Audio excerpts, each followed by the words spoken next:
One of the potential benefits of social media is to provide youth with a collective voice, to give them a platform to maybe even taking real action in the real world.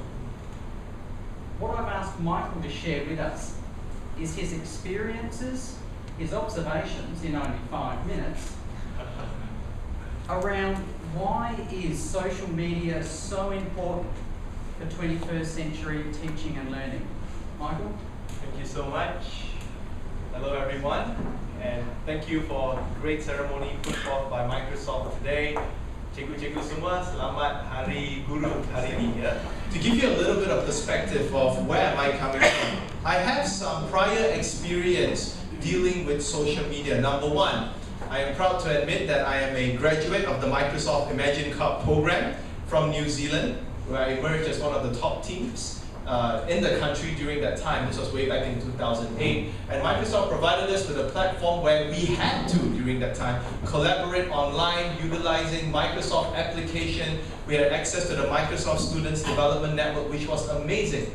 And that provided us with a means, a platform for my teammates and I to collaborate, for my teammates with other universities' peers to talk about solutions that we were designing for our environment and for our society. So that was example number one.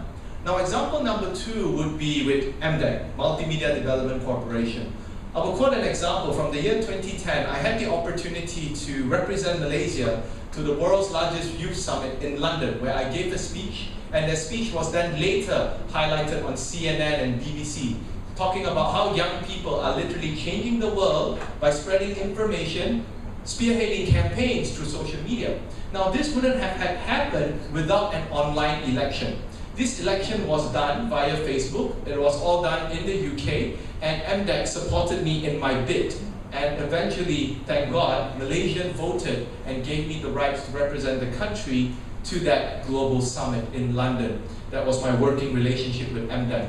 Now in the year 2011, as mentioned by our speaker, our MC, I had the opportunity to go around the world visiting 22 countries. I wasn't a tourist.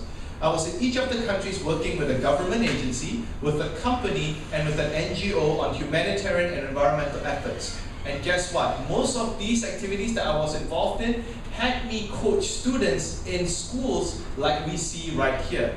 Except the countries that I've been to are countries as far away as South America, Peru, Guatemala, to South Africa, Liberia, Mozambique, Kenya. I've seen diversities on how people have utilized technology and how they are actually learning new knowledge from social media. Now, from my personal experience, just to sum it up, social media is a very powerful tool. From the elections that I've won to represent Malaysia to a global youth summit in London, it showed that young people are now crowding over social media. They are now looking at learning from leaders whom they can respect, leaders who they look up to from social media. Social media is no longer an alternative media or an alternative tool for learning. I believe social media is the tool right now, considering the fact that more and more students are getting access to the internet. They are getting more infrastructures provided for them. Point number two, I would like to say, social media's learning or objective of its very existence has allowed people to share knowledge freely on the internet. These days, I would usually tell students, if you do not know how to write a business plan, search it on Bing. If you do not know how to shoot a video, learn it from YouTube. It has made education very accessible. The only problem, the only challenge I see is students in some areas, in some places, may not be aware. They may not be aware that there are plenty of resources, especially free resources, for them to use social media to enhance their skills and potentially their contributions. That would be my second point. Now third, last but not least, my last point to share from my world experience, no doubt countries, there are a lot of developing countries around the world, but they're all catching up.